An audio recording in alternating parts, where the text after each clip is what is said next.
Երևանի Տերյան փողոցում ենք, քիչ վերև Իսահակյան փողոցն է, քիչ ներքև Մոսկովյան փողոցը։ Հեքիաթի նման է ստացվում։ Եթե ձախ գնանք մի քիչ, կհանդիպենք այն արձանին, որն իտալական Կարրարա քաղաքն է նվիրել Երևանին։ Իսկ եթե մի քիչ աջ գնանք, կհայտնվենք այն հուշախբյուրի առջև, որից միօրինակ Երևանն է նվիրել Կարրարային։ Սոցիալիստական եւ կապիտալիստական քույր քաղաքների միջև փոխադարձ նվիրատվությունը 1967 թվականին էր։ 1967 թվականին Մոսկվան իր դաշնակից երկրներին արգելեց դիվանագիտական հարաբերություններ ունենալ Արևմտյան Գերմանիայի հետ։ Յուրի Անդրոպովը դարձավ ԽՍՀՄ ԿԳԲ-ի ղեկավար։ Ստալինի դուստր Սվետլանա Ալիլուևան 1967 թվականին Նյու Դելիում ԱՄՆ-ի դեսպանատնից քաղաքական ապաստան խնդրեց։ 1967-ին Մոսկվայում սկսեց գործել Օստանկինո հեռուստաաշտարակը։ Աշխարհում հեռարձակվեց առաջին միջազգային արբանյակային հեռուստածրագիրը ուղիղ եթերում։ Մեր աշխարհը անունով հաղորդումը դիտեց 400 միլիոն մարդ։ Դրա ընթացքում ուղիղ եթերում դեբյուտ ունեցավ Beatles-ը, ամեն ինչ քեզ պետք է սերն է երգով։ 1967 թվականին առաջին անգամ հրատարակվեց Գաբրիել Գարսիա Մարկեսի 100 տարվա մենությունը, իսպաներեն։ Արձանների բացման առատ տարի էր Երևանի համար 1967։ Մոնումենտի բարձունքին բարձրացավ Մայր Հայաստանը, Մատենադարանի առջև Մեսրոպ Մաշտոցի, Մխիթար Գոշի, Ֆրիկի, Թորոս Ռոսլինի, Գրիգոր Տաթևացու արձանները։ 1967 թվականին Երևանում բարձրացավ ձեռքերի արձանը, ի նշան իտալական Կարրարա քաղաքի հետ բարեկամության։ Բացում է այնպես, որ ասենք հանդիսավոր ինչպես մեր բաներն են բացում, չէ, ուղղակի շորով փակված էր, բացեցին։ Մենք էլ կողքերը կանգնած նայում էինք։ Բացում չի եղել այս արձանը, որովհետև հնարավոր էր, որ այդ բացման ընթացքում շատ բան բացահայտվեր, սենց ասենք։ Թե ինչ պիտի բացահայտվեր եւ սովետական տարիներին ինչ համարձակություն էր այս արձանը Երևանում տեղադրելը, քիչ հետո, հիմա նախապատմությունը։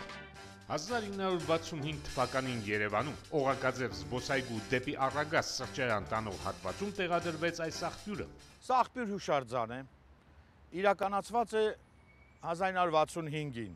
հորս քանդակագործ Արա Հարությունյանի եւ ճարտարապետ Ռաֆայել Իսրայելյանի կողմից։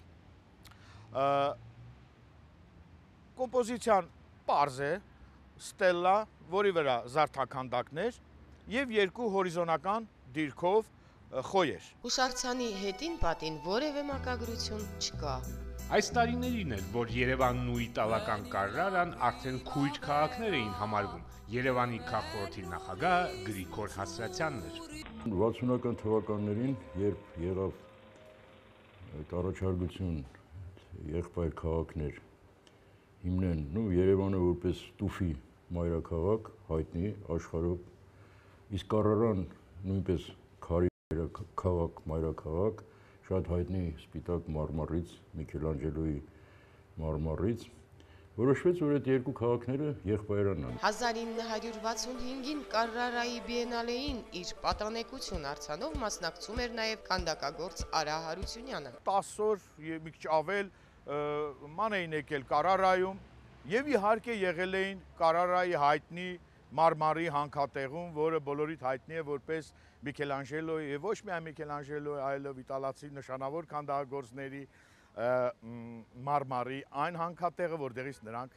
օգտվել են։ Այստեղ տեսած մի արձանի մասին Երևան վերադարձից հետո Արա Հարությունյանը պատմում է Երևանի քաղաքխորհրդի նախագահ Գրիգոր Հասրատյանին։ Նույն տարի Իտալիա է մեկնում Երևանի քաղաքսովետի մի պատվիրակություն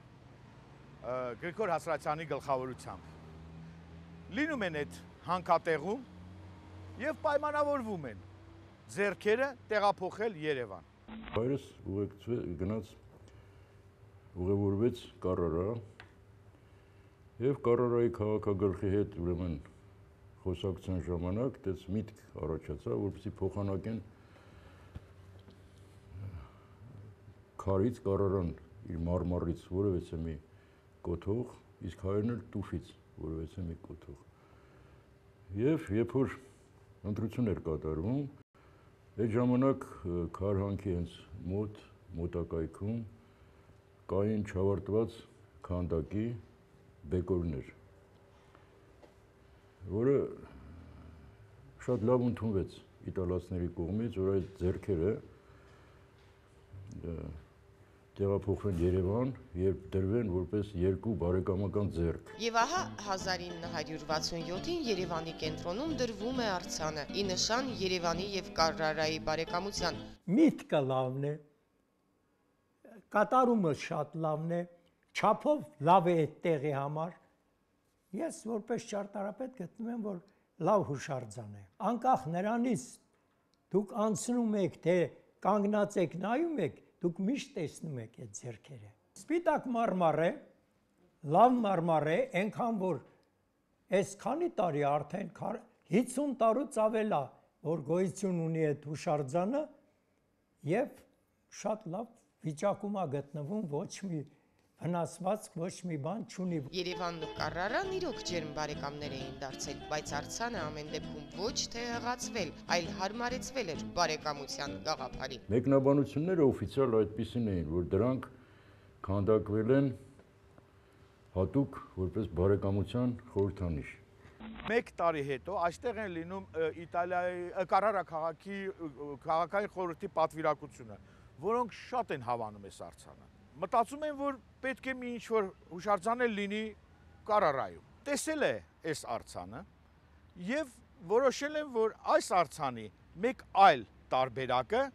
լինի Կարարայում։ Նույն 1967-ին աղբյուր հուշարձանի տարբերակը արդեն հայերեն եւ իտալերեն մակագրությամբ Տուֆակերտ Երևանի անունից տեղադրվում է Մարմարաշատ Կարրարայում։ Կարարայի քաղաքային այգիներից մեկում երկրորդ այգի է կոչվում, այդպես եմ հիշում։ Կարարան ինքը մեծ քաղաք չէ։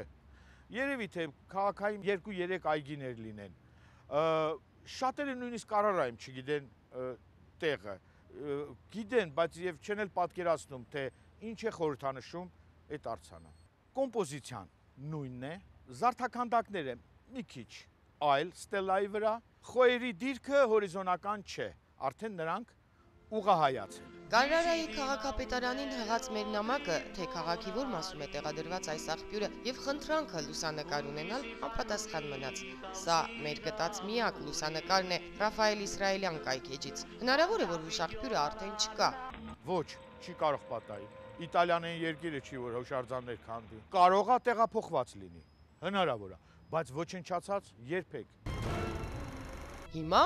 երկար տարիներ հրապարակավ չբացահայտված գաղտնիքի մասին։ Ինչ արձան էին տեսել հայերը Կարրարայի մարմարի հանքավայրում, որի ձեռքերը բերվեցին Երևան, որտեղ ավելի քան 40 տարի է դրանք քաղաքը խորհրդանշող տեսարժան վայրերից են։ Նախ փորձենք հասկանալ, թե այդ մասին ինչ են մտածում պատահական անցորդները։ Քան ես հիշում եմ մանկությունից, Երևանի եղբայր քաղաքի նվերն է Երևանին։ Կարերա քաղաք, ինչ որ Կարերա էր անում, ինչքան հասկանում եմ։ Ինչ արձան երկու ձեռք։ Ֆրանսիացիների նվերն է մեր, իսկ մնացածը չեմ հիշում։ Ես գիտեմ որպես ձեռքերի արձան։ Իտալիայից բարեկամության ինչ որ քաղաք է, Վերոնա, հա, եթե չեմ սխալվում։ Իտալիայի կարծեմ կառավարության նվերն է Հայաստանի խորհրդանշանակը։ Գիտեմ որ սիրահարները ստեղ են ժամադրվում ու վերջ։ Սիրահարները ժամադրվում են այստեղ։ Դուք ժամադրվել եք։ Ես ժամադրվել եմ։ Հաջողա ժամադրությունների համար։ Ուշանում են։ Նա ուշանում եմ, բայց հաջող եմ։ Երևակայի տղամարդու ձեռքերը։ Բավականի արտահայտիչ ձեռքեր են, երևի կնոջ։ Ինձ թվում է տղամարդու։ Երևի կնոջ ձեռքեր են, տղաների ձեռքերը այսպես նուրբ չեն լինում։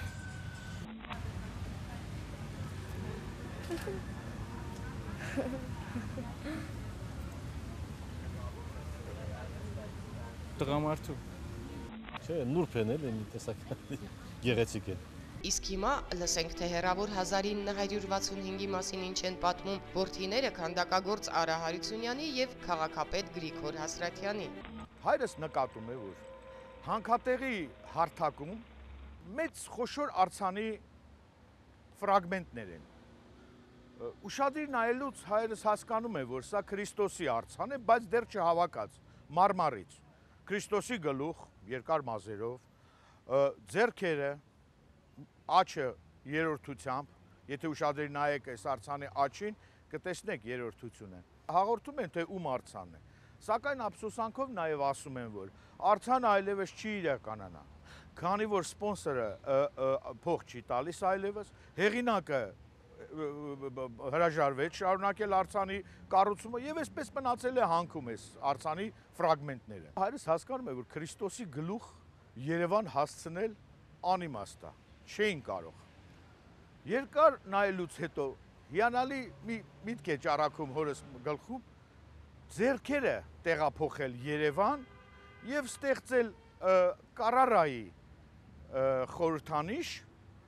Երևան քաղաքում։ Շատ ուշ ինքը այդպես կես բառով ասեց, որ դա ուրեմն պատերազմի ժամանակ Մուսոլինիի ժամանակ գիգանտիզմի բանն էր, գիտեք Մուսոլինիի ժամանակ գիգանտիզմը արվեստում շատ ընդունված էր, մոդայիկ էր, եւ դա հսկայական ուրեմն Քրիստոսի ձեռքերի մի մասն է։ Արձանը իր ֆրագմենտներով խոշոր մնացել էր հանքավայրում։ Այդ հանքավայրի տնօրենը չգիտեր ինչ աներ դա։ Եվ շատ ուրախացել, որ իրան հուշել են, որ Կարարա քաղաքը եղբայրացած է Երևանի հետ, երևանցիներն էլ ուզում են այս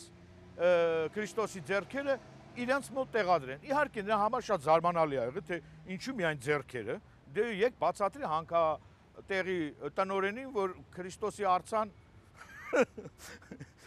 հնարավոր չէր տեղադրել Երևանում։ Խորհրդային միությունը աստվածամերժ երկիր էր։ Եվ որքան էլ հայերի հանդեպ 60-ականներին սկսել էին փոքր-ինչ բացառություններ անել Սուրբ Էջմիածնի հարցում, Մոսկվային մոլորեցնելը հեշտ չէր լինի մարսել։ Ուստի գոնե սովետական Հայաստանի ներսում գաղտնիությունը լիակատար էր եւ չեմ հիշում, որ հորս այս հարցում քաշքշեին, որտեղ միշտ ասում էր, կան մարդիկ իհարկե հասկանում են, բայց լռում են։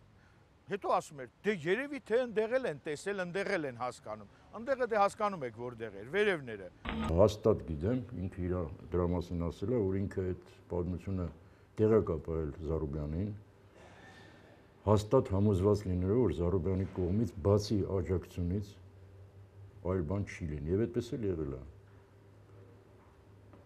Եվ պետք է այդ առիթից օգտվեմ, ասեմ, որ Զարուբյանը շատ մեծ հայրենասեր էր։ Հասարակությանը շատ բարձր կուլտուրայի եւ բարձր սիրով հայրենիքի նկատմամբ անձնավորություններ եւ քաղաքի համար։ Ձեռքերի արձանի համար շատ գեղեցիկ ու խորհրդանշական մեկնաբանություն հորինվեց, որը մինչև հիմա չի սպառել իր հանրագիտարանային արժեքը։ Այդպես էլ բացատրվեց սովետական շրջանում, որ սա հատուկ արվել է Երևանի համար, ոչ ոք չգիտեր, որ սա Քրիստոսի ձեռքեր են, շատ քչերն էին գլխի ընկնում, որ աչը երրորդության աչը, Սուրբ երրորդության, սա պահվում էր այսպես, գաղտնի, գիտեն շատ քիչ մարդիկ։ Չգիտեմ ինչի հանկարծ Կարարան որոշեց ձեռքերը բերի, ձեռքերը իրենցից ներկայացնում են մերձացում ժողովուրդների։ Այդ թեմայով շատ քիչ էր խոսվում, հասկանալի պատճառով, որովհետև այնքան էլ հաճելի չէր, որպեսզի այդ տարիներին ուրեմն ճիշտ մեկնաբանություններ լիներ այդ պատմության հետ կապված։ Դրա համար ես ինքը շատ փակ էր, առհասարակ փակ մարդ էր։ Այն, որ աթեիստական երկրի հանրապետության մայրաքաղաքի կենտրոնում դրվել են Քրիստոսի աչքն ու նրա վրա թեքված ծախը, այս արձանի միակ գաղտնիքը չէ։ Գուցե ձեր մեջ կա մեկը, որը կարող է ասել, թե ով է այս արձանի հեղինակը։ Մենք երկար փնտրեցինք, բայց չգտանք։ Արդյոք դա նրանից չէ, որ ժամանակին գաղտնի է պահվել։ Գաղտնի չի պահվել, միգուցե Վարազդատ Հարությունյանը մեր միության նախագահն գիտեր կամ քաղաքապետը գիտեր, բայց մենք չենք իմանում։ Նույնիսկ հայկական սովետական հանրագիտարանն է լռում արձանի, նրա հեղինակի, անգամ քույր քաղաք Կարարայի մասին։ Հստակ չեմ կարող ասել, թե արձանը հստակ որ քաղաքում պետք է իրականանար, ամենայն դեպս ես գիտեի, որ դա Իտալիայում պիտի լինի,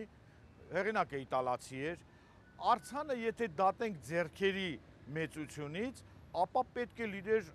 բավականին մեծ, եթե սենց նայենք, ապա մոտ 15-ից 20 մետրանոց արձան է, սա։ մինիմում 15 մետր։ Այս չափսերը մտապահեք մի հետաքրքիր, բայց ընդամենը վարկածի համար։ Երևանում առանձին տեղադրվելիս Քրիստոսի արձանի ձեռքերը պետք է նոր կոմպոզիցիա ունենային։ Դա արեց Արա Հարությունյանը, Մայր Հայաստանի նույն տարում բացված արձանի հեղինակը։ Այստեղ մի քիչ չարչարանք կար, հայրս երկար մի 3 օր չարչարվում էր այս ձեռքերը տեղավորելու։ Եվ տեղավորվեց այնպես, ինչպես դուք տեսնում եք իմ հետևում։ Աչը երրորդության եւ ձախը նոր սկսվող բարեկամության, այսինքն եթե հաշվի առնենք լավ բարեկամությունն այսպեսին է արդեն ամուրը, ապա Երևանի եւ Կարարայի միջև սկսվող բարեկամությունը դեռ նոր էր, դեռ նոր պետք է երկու ձեռքեր սեղմվեն իրար։ Այս արձանի վրա աչ մատների արանքում կա, այսպես ասեմ, փայտիկա նման մի բան։ Դա հետո է արվել տեղադրելուց ամրացնելու նպատակով է։ Ինչ վերաբերում է ձեռքերի վրա եղած բշտերին, որոնց երևանցի դպրոցականները տվել են գործնուկներ անունը։ Եվ մինչև այսօր ժողովուրդը այդպես զարմացած ասում է, իսկ ինչի չեն սրանք մաքրել։ Նրանք չեն մաքրել, որտեղ այդ բշտիկները այդպիսի գործիք կա, որ քանդակագործի ուրեմն մանրակերտից վարպետները, բանվորները մեծացնում են։ Եվ այդ բշտիկները այդ գործիքի տեղերի համար է, որտեղ այդ սուր ծայրերը պետք է տեղադրվեն այդտեղ եւ անեն։ Եվ դիտավորյալ դա չմաքրվեց, որպեսզի դա մնա որպես հիշատակ գալիք սերունդներին, որ դա կիսավարտ քանդակի բեկորներ են։ Սա զուտ պրոֆեսիոնալ մասն է արձանի մոդելից, որը կարող է լինել գիպսից իհարկե, մարմարի վրա տեղափոխելու համար օգտագործվում են հատուկ սարքեր, որոնք կոչվում են պունկտիրներ։ Այդ պունկտիրներով մոդելից տեղափոխվում է մարմարի վրա, դա բարդ աշխատանք է, որը արվում է ուրեմն հատուկ ֆիքսած կետեր։ Այդ ֆիքսած կետերն են այն բշտերը, որ մնացել են։ Հայրս հատուկ չմաքրեց նաև այս բշտերը, հասկանալով, որ դա պունկտիրի կետերն են, ասում էր, որ դա արձանը ունի հեղինակ։ Եթե նա թողել էր այդ բշտերը, ուրեմն մի բան հասկանում էր։ Եթե նա մտադիր էր մաքրել, հետո չհասավ։ Ես իրավունք չունեմ ուրիշի արձանից մաքրելու այն, ինչ որ նա թողել էր։ Քրիստոսի հսկայական մարմարյա արձանի ճակատագրի կամ նրա հեղինակի մեր որոնումները արդյունք չտվեցին, բայց ձեռքերի մի տարօրինակ նմանություն եւ չափսերի համընկնում աչքի զարնեց։ Քանդակագործ Գիլմա Մադերան այս արձանը կերտել են նույնպես Կարարայի սպիտակ մարմարից եւ Իտալիայում։ 67 առանձին մասերից կազմված Քրիստոսի այս մոտ 20 մետրանոց արձանը կանգնած է Կուբայի մայրաքաղաք Հավանայում։ Բայց արձանը բացվել է 1958-ի դեկտեմբերին, ավելի վաղ, քան Երևանում կտեղադրվեին ձեռքերը։ Հավանայում արձանի բացումից մի քանի օր անց Ֆիդել Կաստրոյի գլխավորությամբ տեղի ունեցավ Կուբայի հեղափոխությունը։ Նույն օրը խփած կայծակը, ըստ հանրագիտարանային նյութերի, վնասեց արձանի գլուխը։ Սա արձանի հետագայում վերականգնված վիճակն է։ Երբևէ որևէ բան պատահել է արձանի ձեռքերի հետ։ Միջազգային լրահոսը պերճախոս չէ, բայց որ Կարմիր Կուբայի առաջնորդները 60-ականներին ամենայն դեպս չէին սիրում հսկայական արձանը, մի հիշատակում կա։ American News Journal-ը 1963-ին փոխանցել է Կուբայից նավով փախած քանդակագործ Ռաուլ Մենդոզա դե լա Ռոսայի վկայությունը, որը վերանորոգել էր արձանի գլուխը։ Նա ասել է, թե Ֆիդել Կաստրոյի կառավարությունը արձանի գլխից հանել է շանթարկելը, որպեսզի կայծակներից ապահով չլինի ու մարդկանց ցույց տա, որ Աստված միֆ է, իսկ նրա արձանը անպաշտպան։ Քանդակագործին սպառնացել էին բանտ նետել, եթե խոսեր այդ մասին։ Ամեն դեպքում նույն մարմարից եւ մոտավորապես նույն չափսերի ձեռքերի մեր կարծիքով նմանության կողքով չկարողացանք անտարբեր անցնել։ Ու ես ինչքան հասկացա Կուբայի քանդակն է, Մադերայի, այո։ Դե գիտեք, այդ շարժումը շատ ընդունված է։ Այդ ձեռքերի էս դրվածքը բանը, բայց ես կասկածում եմ, որ այդ նույնն է, որովհետեւ այնտեղ նորից եմ ասում, կիսավարտ ինքը քանդակն է, հղկված չի։ Դրա ապացույցն են այդ կոշտուկները, այդ որ կան ձեռքերի վրա։ Բայց եթե հիմա էլ այսինքն արդեն հիշում եմ, այնտեղ մի քիչ այլ է, մատների ծալքը, բանը, եթե նկատեք, մի քիչ ուրիշ է, ասենց էս որ կա։ Դա այս շարժումը ասենց չէր լինի, այդպես տանել, այնտեղ մի քիչ այլ բացված կա։ Այդ նմանության եւ զուգադիպության մասին խորհուրդ հարցրինք նաեւ այլ հայ ճարտարապետներից, ինչպես նաեւ քաղաքագետ Արամ Հարությունյանից։ Բոլորը միաբերան բացառեցին, թե Երևանյան ձեռքերի ու Հավանայի Քրիստոսի միջև կոմպոզիցիոն կամ որևէ այլ կապ կարող է լինել։ Ինչևէ, մենք դեռ չենք գտել հեղինակին կամ նրա կերտած արձանը, որի ձեռքերից սերվել են երևանյան ձեռքերը, այնպես որ մեր որոնումները շարունակվում են։